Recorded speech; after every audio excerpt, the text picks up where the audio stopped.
O som do rodo deslizando pelo chão ecoava pelos corredores vazios da Escola Estadual Monte Azul. Carlos, o zelador, fazia seu trabalho como sempre, atento a cada detalhe, certificando-se de que o piso brilhava antes da chegada dos alunos. Há mais de 15 anos, ele dedicava-se àquela instituição, conhecendo cada canto, cada segredo silencioso que as paredes guardavam. No entanto, seu trabalho raramente era reconhecido.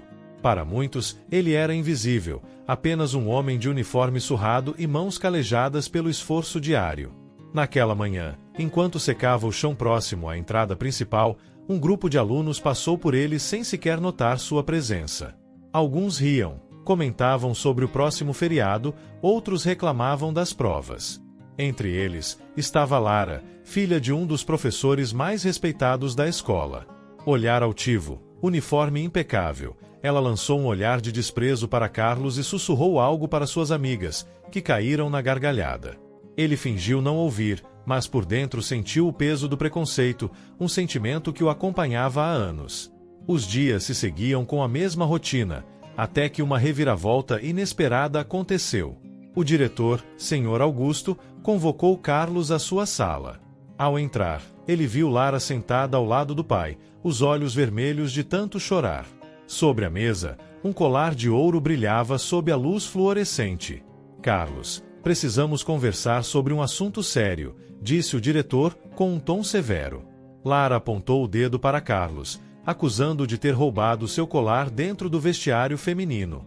Disse que havia deixado o objeto sobre o banco e, quando voltou, não estava mais lá. As amigas confirmaram sua versão, alegando que viram Carlos saindo da área momentos depois. Ele tentou argumentar, explicar que nunca entraria ali sem permissão, mas ninguém parecia disposto a ouvi-lo. Os rumores se espalharam rapidamente. Em poucos dias, a escola inteira cochichava pelas esquinas, comentando sobre o zelador ladrão. Alguns funcionários evitavam falar com ele, enquanto os alunos o olhavam com ainda mais desprezo. A situação tornava-se insustentável, e Carlos via sua reputação, construída com anos de trabalho, desmoronar diante de seus olhos. Sem saber o que fazer, ele voltou para casa angustiado.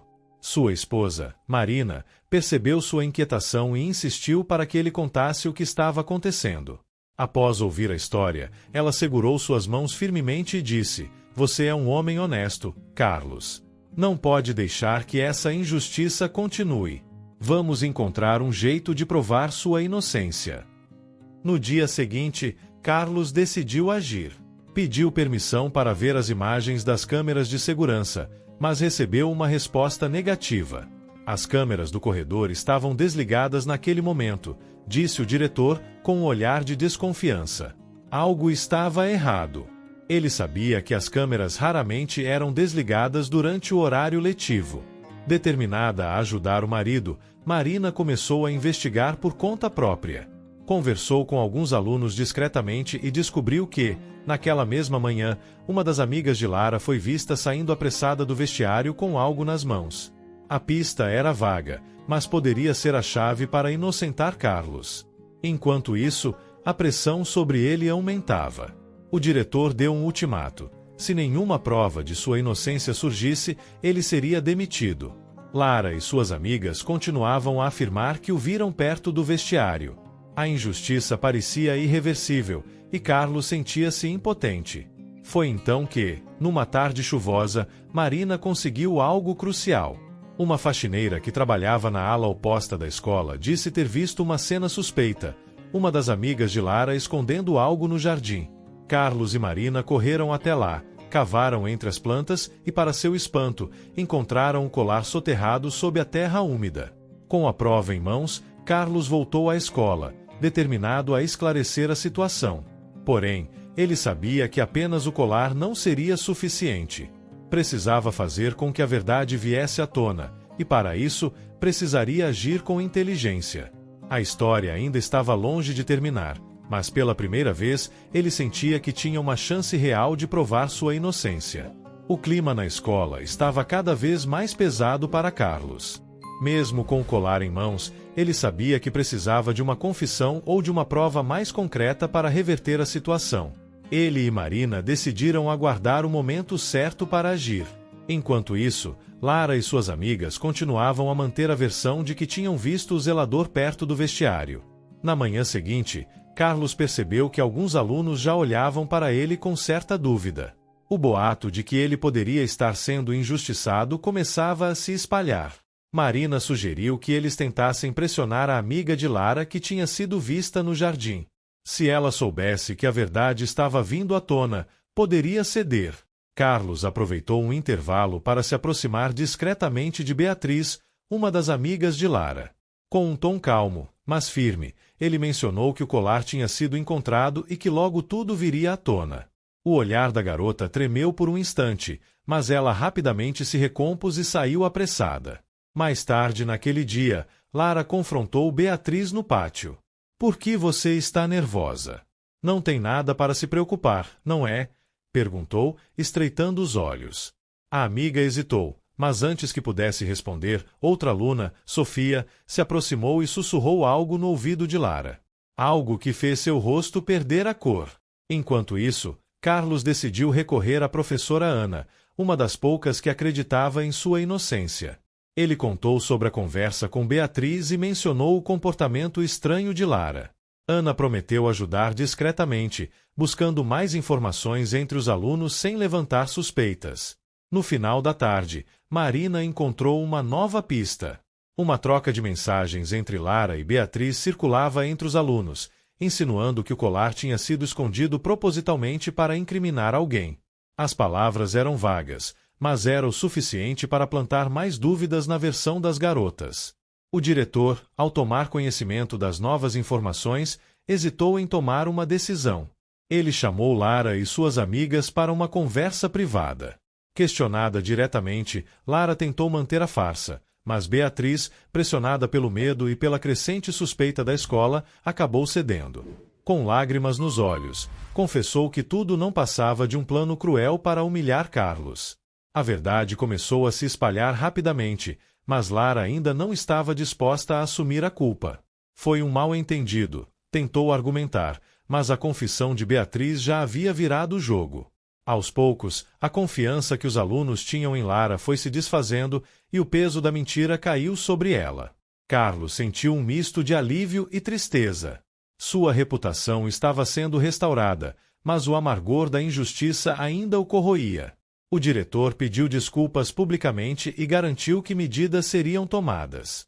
No entanto, Carlos sabia que essa batalha ainda não estava completamente vencida. Algo lhe dizia que havia mais a ser descoberto. Naquela noite, ao chegar em casa, Marina o abraçou apertado. Isso ainda não acabou, Carlos. Mas pelo menos, agora, você não está sozinho. Ele assentiu, olhando para o horizonte com a certeza de que o caminho para a verdade ainda era longo, mas estava mais perto do que nunca.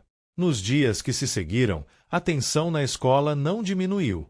Embora Carlos tivesse conseguido limpar parte de sua reputação, o fato de Lara não ter assumido completamente a culpa ainda deixava uma sombra de dúvida sobre a situação. Marina incentivou o marido a não desistir, pois ainda havia detalhes que precisavam ser esclarecidos. A professora Ana, percebendo que a história ainda não estava resolvida, decidiu agir. Em uma conversa discreta com Sofia, a aluna que havia cochichado algo para Lara no pátio, ela descobriu que havia mais gente envolvida do que parecia. Sofia hesitou, mas acabou revelando que Lara não agiu sozinha. Outra pessoa da escola estava ajudando a encobrir a verdade. Carlos começou a observar mais atentamente os acontecimentos ao seu redor. Percebeu que um dos funcionários administrativos, um homem chamado Ricardo, evitava encontrá-lo pelos corredores. Marina sugeriu que investigassem discretamente para entender seu envolvimento. Com a ajuda de Ana, descobriram que Ricardo era muito próximo da família de Lara e poderia estar encobrindo provas. A desconfiança se confirmou quando um aluno entregou anonimamente uma gravação para Marina. O áudio capturava uma conversa entre Lara e Ricardo, onde discutiam o que fazer caso a verdade viesse à tona. Se descobrirem que fui eu, meu pai me mata, dizia Lara, enquanto Ricardo tentava acalmá-la, sugerindo que mantivessem a história como estava. Com essa nova prova, Carlos e Marina decidiram levá-la ao diretor. Antes, porém, Marina teve a ideia de confrontar Lara diretamente. Durante um intervalo, encontraram a garota sozinha no corredor. Já sabemos da gravação, Lara.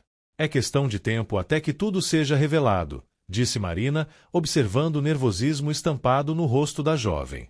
Lara ficou em silêncio por alguns segundos, mas, ao perceber que não tinha mais saída, entrou em desespero. Eu não queria que chegasse a esse ponto, exclamou, as lágrimas escorrendo por seu rosto. Ela revelou que Ricardo a ajudou a armar a situação porque devia favores à sua família e temia perder o emprego. Com a confissão, Carlos e Marina foram até o diretor mais uma vez. Ao ouvirem a gravação e o relato de Lara, não havia mais dúvidas. Ricardo estava envolvido na armação. O diretor, surpreso e visivelmente irritado, prometeu tomar as medidas cabíveis imediatamente. Ricardo foi chamado à sua sala e, ao ser confrontado, não teve escolha senão admitir sua participação. A escola inteira ficou em choque com a revelação. Lara, antes uma das alunas mais populares, agora se tornava alvo de olhares reprovadores. Ricardo foi afastado de suas funções e o nome de Carlos finalmente foi completamente limpo. Ainda assim, ele sabia que o estrago emocional não desapareceria de um dia para o outro. Em casa, Marina comemorou a vitória ao lado do marido. Você conseguiu, Carlos.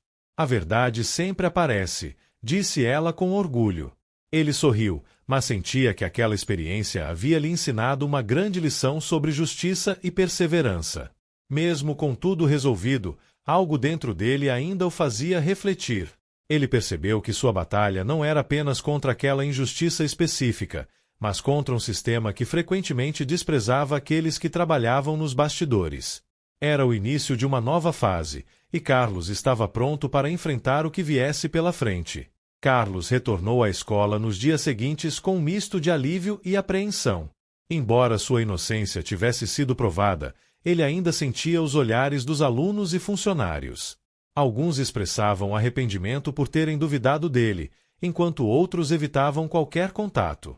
Lara, por sua vez, mantinha-se isolada, com o peso da exposição tornando sua presença na escola desconfortável. O diretor decidiu realizar uma reunião com todos os funcionários para discutir o impacto do ocorrido. Ele reforçou a importância da valorização de cada profissional da escola e anunciou novas medidas para evitar que injustiças semelhantes acontecessem novamente. Carlos, no entanto, sabia que apenas regras não mudariam mentalidades enraizadas. Em casa, Marina sugeriu que ele compartilhasse sua história com os alunos. Eles precisam entender o que aconteceu e aprender com isso, disse ela. Inicialmente relutante, Carlos percebeu que poderia transformar sua dor em algo positivo. Com a permissão do diretor, preparou uma pequena palestra para algumas turmas. No auditório, Carlos contou sua trajetória, o preconceito que enfrentava diariamente e o impacto de ser acusado injustamente. Muitos alunos o ouviram em silêncio, e alguns expressaram surpresa ao perceberem a gravidade do que havia ocorrido. Lara não estava presente, mas suas amigas escutavam atentamente, talvez repensando suas próprias atitudes. Após a palestra, um grupo de alunos se aproximou para pedir desculpas. Um deles, Gabriel, admitiu que nunca tinha pensado em como um simples olhar ou comentário poderia afetar alguém. Eu achava que zeladores eram só parte da escola, mas nunca parei para pensar na pessoa por trás do uniforme, confessou. Carlos aceitou as desculpas, sentindo que, pelo menos para alguns, sua história havia feito diferença. Enquanto isso, Lara evitava cruzar com Carlos pelos corredores. Sentia-se humilhada e sabia que não poderia mais sustentar sua imagem de superioridade. Sua família decidiu transferi-la para outra escola, mas antes de partir, ela deixou uma carta no armário de Carlos. Quando ele a encontrou, hesitou antes de abrir. Na carta, Lara pedia desculpas. Admitia que agira por impulso, movida pela necessidade de provar algo para suas amigas e por uma vaidade que agora reconhecia como vazia. Não espero seu perdão, mas precisava escrever isso, dizia a última linha. Carlos dobrou o papel e guardou no bolso. Não precisava de um pedido de desculpas para seguir em frente, mas reconhecia a importância daquele gesto. Dias depois, Ricardo, o funcionário afastado, tentou se justificar. Eu só queria proteger meu emprego, disse ele ao encontrar Carlos na saída. Mas Carlos não tinha mais nada a dizer. Apenas seguiu seu caminho, ciente de que algumas pessoas nunca mudariam. A escola, por outro lado, estava mudando. O respeito por Carlos aumentava, não por pena, mas pela compreensão de sua importância. O tempo passaria e novas histórias surgiriam, mas aquela experiência ficaria marcada, não apenas na vida dele, mas em toda a comunidade escolar. Marina observava tudo com orgulho. Você fez mais do que provar sua inocência, Carlos. Você fez as pessoas enxergarem. Ele sorriu, sentindo-se, pela primeira vez em muito tempo, verdadeiramente visto. Mas ainda havia muito trabalho a ser feito, e ele estava pronto para continuar. Os dias se passaram e Carlos percebeu que, embora sua reputação tivesse sido restaurada, ainda havia um longo caminho. Até que todos o vissem além de seu uniforme. Algumas pessoas o tratavam com respeito genuíno, enquanto outras agiam por obrigação, sem realmente refletir sobre o que havia acontecido. Marina notou o cansaço no olhar do marido e sugeriu que eles viajassem por um fim de semana para descansar. Carlos hesitou, mas concordou. Durante a viagem, refletiu sobre como sua vida havia mudado nos últimos meses. A injustiça que sofreu o fez enxergar a fragilidade das aparências e a importância de lutar pela dignidade. Ao retornar à escola, Carlos recebeu uma notícia inesperada. O diretor queria promovê-lo a coordenador de manutenção, um cargo com mais responsabilidades e melhores condições. Ele ficou surpreso, mas aceitou, ciente de que poderia usar essa nova posição para ajudar outros funcionários a serem mais valorizados. Apesar da promoção, Carlos continuou a enfrentar desafios. Alguns colegas mais antigos viam sua ascensão com desconfiança, acreditando que ele estava se aproveitando da situação. Rumores começaram a surgir, mas Carlos, em vez de reagir com raiva, manteve-se firme e focado em seu trabalho. Enquanto isso, Marina incentivava o marido a buscar novas formas de diálogo com os alunos. Juntos, criaram um projeto onde os estudantes participariam da manutenção da escola em pequenos turnos voluntários.